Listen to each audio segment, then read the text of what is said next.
This is just a quick video. Working on my Goma mount to check out the inside setup for inside a windshield.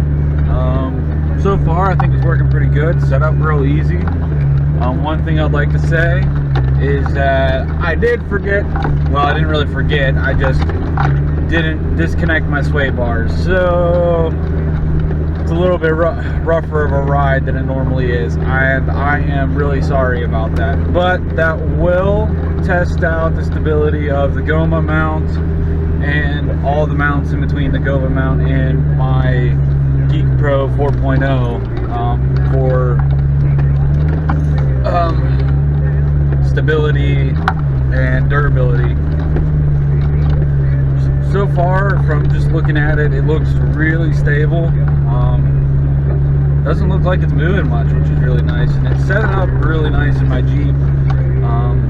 The way that I have it set up, you know, it's mounted right below the rear view mirror, and it hangs down almost about 1/4 of an inch from the dash. So I thought that fit like awesome. So, but yep.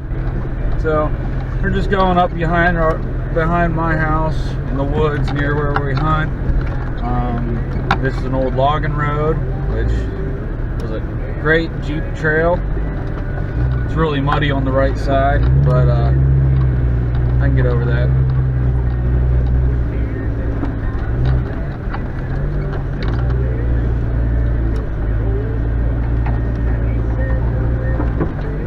It's kind of funny, it's been like 60 degrees the past almost 2 weeks. I've been out riding my motorcycle and everything like that, really nice, and all of a sudden it was back down to like 25 degrees last night, and I think the high today is supposed to be only right around 35. So interesting few days, to say the least.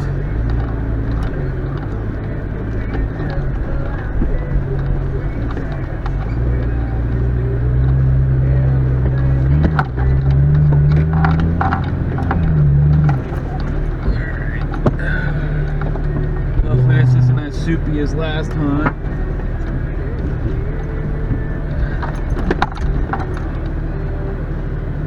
Yeah, not too bad. I guess while you're watching this, I'll fill you in a little bit on the Jeep. It has it's a 98 Jeep XJ, the real Cherokee. I got it with just under 100,000 miles 4 years ago for $900. Completely stock. Really nice Jeep and a really good solid platform. I do live in PA, so I am in the Rust Belt, and you know, it wasn't too bad. Surface rust wasn't terrible. Rocker panels did need patched, but I did get those replaced last year. Most of my rust issues are done. Now it's just surface rust that I'm treating almost every spring. But you know, that's how it is when you live up here with an older vehicle. This does have a 4.5-inch full leaf kit from Zone Off-Road. I did get some cutout flares. They are the Napier Precision flat fender flares. Put out quite a bit of space for my 33s. Actually, it almost makes my 33s look a little small on these the 4.5-inch lift. I think the next set of tires I might go for like a metric size near 34s, maybe 35. It's not re-geared, so I don't want to go too far. I do like the gearing on 33s. It's actually not too bad. It struggles a little bit on the highway, but for how often I drive on the highway, it's not bad. And it keeps the speed up. It keeps it, you know, at 70 mile per hour speed very well, which I'm happy about. But as soon as you hit a hill on the highway, then you're screwed. It has to shift back up. But it does tow our camper. We have an old Scotty camper, and it tows that really well, so almost like it's not behind it. So you know, not too bad, not too. I am on 33 by 12.5 15R Cooper Discover STTs. I cannot say enough good things about them. And I'm using Quadratec's Baja Extreme wheels. I do have an affordable off-road front pre-runner bumper, which I, again, can't say enough good things about that. I have a cheap Amazon LED light bar, but that thing lights up everything. And you know, this is midday, and it's, you know, you can still see it on the trees that are about 30 feet away.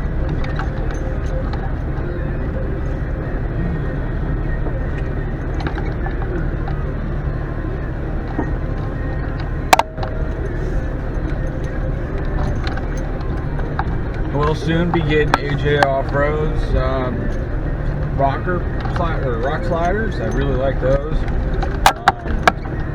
Really haven't done much to the Jeep itself other than putting lift and tires on the bumper. I do have a Rusty's air tube up at the front engine bay, which works good for me. I really don't want to snorkel. I don't want to get that deep in the water anyways. I have a homemade roof rack, and this is kind of made for an expedition rig. You know, not a rock crawler. I'm not too big into rocks, and I'm not too crazy into mud either. But the expedition rig just seems to be like the perfect setup for me. Let's get some of this mud off these tires.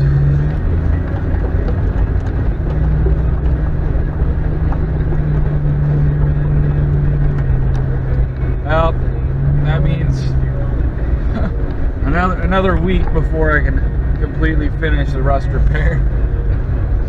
I will be undercoating the wheel wells with Rust-Oleum's rubberized undercoating, which, you know, I've heard very good things about that. I'll also be coating all the rust with Rust-Oleum's Rust Reformer liquid beforehand too, so I need to wait for a good week so that I can use my motorcycle whenever this thing is all wheels off. But thank you for watching the video. I hope that I'm as pleased whenever I watch it as I am whenever I'm driving this. Alright, so guys, I do have to admit,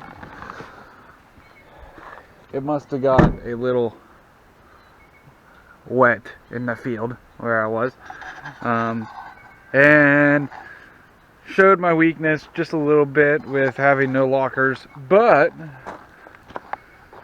this side was going. Yeah, this side was going. I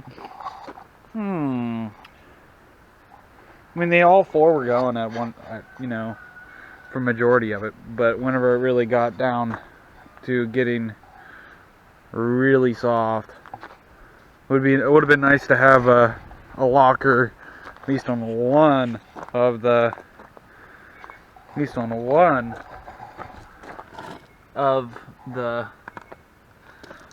axles.